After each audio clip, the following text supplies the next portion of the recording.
Hi everyone! So as you may have guessed from the title of this video, this one's going to be a bit different. So in the last 2 years I've done a lot of things. I've finished school, leaving behind friends that I had for 6 years. I made the life-altering decision to take a gap year from college and go and see what else is out there for me. I've been to 2 concerts alone.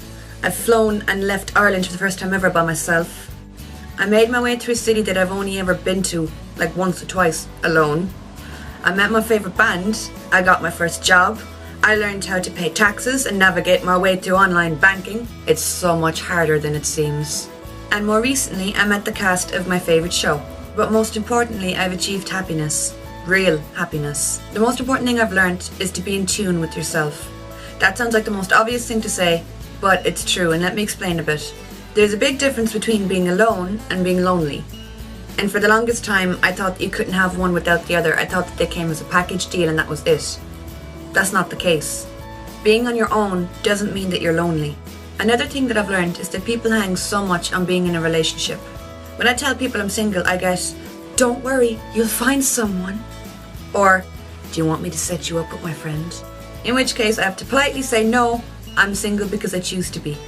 And that always gets a lot of mixed reaction. For the longest time, I craved a relationship. I did, I wanted one. I thought that it would just fix everything, that it would fix problems that I didn't even have. And for some people that is the case. For some people, finding a relationship does work for them and it does improve their life. But what pisses me off is when people start to refer to their significant other as their other half. And that irritates the hell out of me. It's as if you're not a complete person unless you're in a relationship, unless you can plaster it all over Facebook. For me, the idea of being in a relationship was so romanticized by movies and books and people around me that I fell for it. I did. After plowing through that period of thinking I need somebody to complete me, I learned that I was already everything that I needed, that everything I wanted to do, every dream or hope that I had was doable by myself. So just over a year ago, I got meet and greet tickets to One Direction. They're one of my favourite bands. So I got the meet and greet tickets on a Monday at about 6 o'clock, and the meet and greet was for the Wednesday, 2 days later. So I couldn't get any friends or any family to plan a trip with me that last minute. So I was given the choice of go on my own or not go and miss meeting them. Guess which one I picked.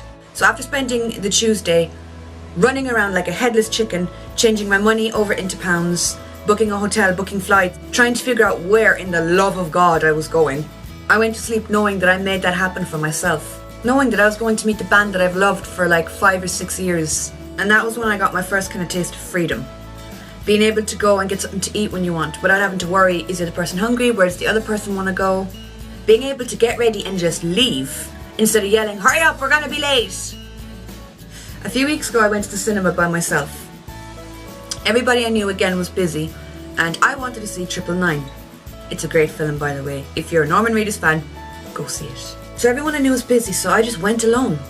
And let me tell you something, being comfortable doing things by yourself is one of the best things you will ever learn. Sitting in that cinema with my popcorn, my minstrels, and my ridiculously supersized Coke. The thought that I was alone never even crossed my mind. And then Norman came on the screen and everything was good in the world. And there would have been a time that I would have never even contemplated doing something like that. So like I said, in the last few years I've been to 2 concerts alone as well. And again, there were bands that I kind of liked, the people that I knew had no interest in. So it was Taylor Swift and 5 Seconds of Summer. Going by myself, I got to choose what bus I got. If I wanted to get the 6 a.m. bus, I could get it. If I wanted to go to the venue at 9 o'clock and queue until 6 o'clock that evening, I could do it. I didn't have to worry about someone sitting with me in the queue being bored, or somebody not wanting to be there. When the doors opened at 6 o'clock, I ran so fast there was like sparks coming off my heels. And I didn't have to worry, oh, is so-and-so keeping up with me? I'll have to stop and wait for them. I could just run. Again, freedom. So for anybody struggling out there, particularly with the idea of relationships, I do have some advice for you. After trial and error, in the last 2 years I have learnt quite a lot. Take time for you. Waiting and putting your life on hold to find somebody who will do all this cool shit with you, who will magically make everything better.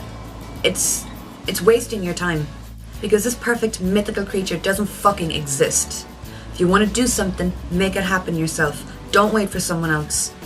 You want to blow all your money on concerts or conventions or books or clothes or fucking home decor? Do it. You're living your life for you. If you have a job, good for you. Spend your money on the shit you want to get.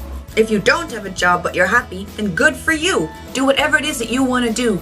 Don't shape your life on the molds that other people have created for you. You want to get a tattoo that everybody has advised you against getting?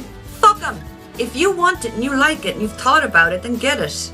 If you want something, work your ass off to get it, regardless of how many people tell you that it's impossible, or it's stupid, or it's silly. If you want something and something is important to you, then go for it. If you had told me this time last year that I would have gotten a job and met the cast of my favourite show, I would have laughed. I would have said, no way, not me.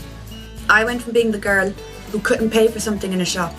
If I was buying a book, I'd give it to my friend and give my friend the money and ask them to go pay for it for me, because I was too damn shy to go up to the till. I went from being that girl to being the girl who works behind the till and deals with people on a daily basis. And I made that jump in the space of like a week. I've learned how to be my own damn cheerleader and how to go for what I want. There's a whole soul inside you that is already so colourful, that's already filled with fears and doubts and dreams and hopes and life. And you don't need somebody to come along to complete that or to fix it or to make it better. It's yours. So love it. Love yourself. As stupid as that sounds, love yourself. Take time out for you. Do the shit that you want to do. It's never too late to turn around and do stuff that you want to do. Ever. It's never too late to change your mind about something. As somebody who's felt like their back's against the wall and, you know, I can't do anything quite a few times, I've learned that nothing is permanent. Nothing is set in stone. If you want to change something, if you want to make a change, go for it. So that's my little video.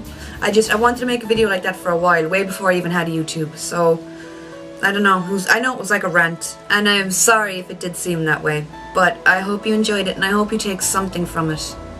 And leave a little comment if you feel inclined or a like, and I will talk to you all soon.